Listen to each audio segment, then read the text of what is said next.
அமெரிக்காவின் வான் பாதுகாப்பு அமைப்பான தாட் சிஸ்டத்தை சல்லி சல்லியாக நொறுக்கிய ஈரான். இவ்வளவு நாளா கட்டி காப்பாத்தி வச்சிருந்த ரகசியம், கௌரவம் எல்லாம் போச்சு. ஓரிரு நாட்களில் பல லட்சம் கோடி ரூபாய் அமெரிக்காவிற்கு இழப்பு. தலையில் அடித்துக் கொண்டு கதரும் டொனால்டு ட்ரம்ப். அமெரிக்காவின் பொக்கிஷமாக கருதப்படும் ஆயுதங்களில் தாட் சிஸ்டம் எனப்படும் வான் பாதுகாப்பு அமைப்பு மிக முக்கியமானது. இதனை தழுவியே அயன் டோம் சிஸ்டத்தை இஸ்ரேல் வடிவமைத்துள்ளது. மத்திய கிழக்கு நாடுகளில் உள்ள தனது போர் தளங்களை அமெரிக்கா இந்த கருவியை வைத்தே பாதுகாத்து வருகின்றது. இந்த நிலையில் அமெரிக்காவின் அடிமடியிலேயே கை வைத்து அலற விட்டுள்ளது ஈரான். ஐக்கிய அரபு அமீரகத்தின் அபுதாபி அல்ட்ருவைஸ் பகுதியில் அமெரிக்கா நிலைநிறுத்தியிருந்த தாட் சிஸ்டத்தை ஈரானின் பாலிஸ்டிக் ஏவுகணைகள் மற்றும் ஆளில்லா விமானங்கள் தாக்கி அழித்துள்ளன. பல கட்ட இடைமறிப்புகளுக்கு பிறகும் இதனை ஈரானிய ஆயுதங்கள் வெற்றிகரமாக தாக்கியுள்ளதாக தெரிவித்துள்ளன.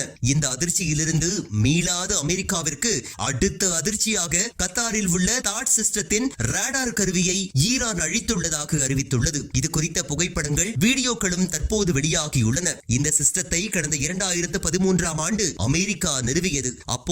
இதன் போதைய மதிப்பு மட்டும் சுமார் 10,000 கோடி ரூபாய் ஆகும். தற்போது அது லட்சம் கோடி ரூபாய் மதிப்பு கொண்டது என்று கூறப்படுகின்றது. முதன்முறையாக மேற்கு ஆசியாவில் அமெரிக்காவின் சக்தி வாய்ந்த வான் பாதுகாப்பு அமைப்பான தாட் சிஸ்டத்தை 2 இடங்களில் அழித்த பெருமையை இஸ்லாமிய புரட்சி பாதுகாவல் படைகள் பெற்றுள்ளதாக அந்த அமைப்பு பெருமிதம் தெரிவித்துள்ளது. இந்த தாட் சிஸ்டம் சுமார் 5,000 கிலோமீட்டர் சுற்றளவு கொண்ட பகுதிகளை கண்காணித்து எதிரி ஆயுதங்களை வீழ்த்தும் வேலையை செய்து வந்தது. தற்போது இதனை அழித்ததன் மூலம் சுதந்திரமாக இலக்குகளை தாக்க முடியும் என்று ஈரான் கூறியுள்ளது. சுப்ரீம் லீடர் ஆயத்துல்லா அலி கொமேனி கொல்லப்பட்டதற்கு பதிலடியாக ஆபரேஷன் ட்ரூ ப்ராமிஸ் 4 என்ற நடவடிக்கையை தொடங்கிய ஈரான் இதுவரை 15 அலை தாக்குதல்களை முடித்துள்ளதாக கூறியுள்ளது. 15வது அலை தாக்குதலில் பஹ்ரைனில் உள்ள அமெரிக்காவின் விமானப்படை தளமான ஷேக் இசா தளம் மற்றும் 10 ராணுவ இலக்குகளை குறிவைத்து நேரடி தாக்குதல் நடத்தியுள்ளதாகவும் அந்த தளங்களில் இருந்த அமெரிக்க படைகள் உயிர் பிழைக்கு அங்கிருந்து தப்பி ஓடிவிட்டதாகவும் ஈரான் கூறியுள்ளது. முன்னதாக நடைபெற்ற 14வது அலை தாக்குதலிலும் பஹ்ரைனின் ஷேக் இஷா விமானப்படை தளத்தை